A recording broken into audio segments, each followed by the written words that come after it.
Hello everyone.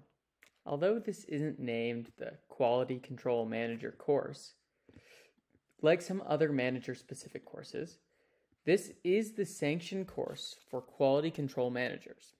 It is required by all travel team members to take the course, but QC managers should pay special attention to the construction processes, QC hold points, and checkpoints in order to be prepared for handling quality control in the field.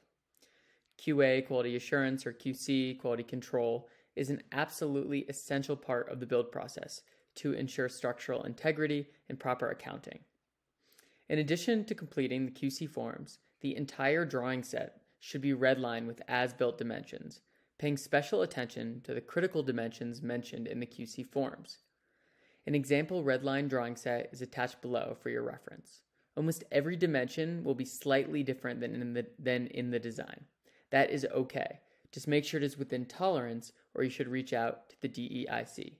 This is important in case we need to go back at any point and check the drawing set if there's any problems on the site, or we need to make any retrofit to the bridge. It's super important to have this information readily available and as accurate as possible.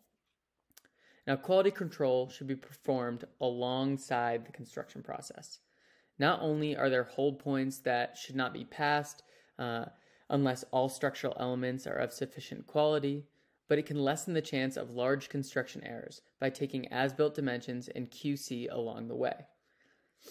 For example, if your as-built foundation elevation is 15 centimeters too low, you can make up for this difference by slightly adjusting each tier height within tolerance to ensure the saddle is at the correct elevation. This would create less problems compared to figuring this all out when trying to do a QC after building the whole foundation, tiers, and tower structure and finding out your saddle is too low. Now the delta H changes, and this is a more significant impact on your bridge.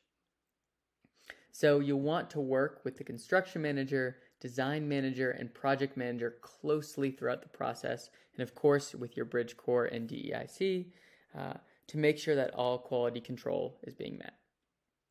Now, not all quality control points and dimensions are going to be cut and dry in a perfect worksheet for you, so that's why we should make sure to follow the guidelines from the forms, which really give you where the hold points are and the main things to go for.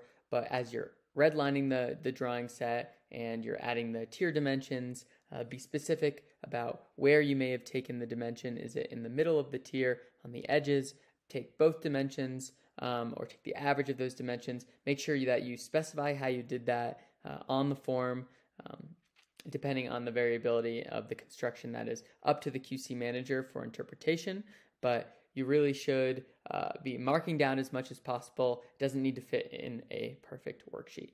If you ever have any questions about quality control, you can always speak with your Bridge Corps members or reach out to me at education@eiabridges.org.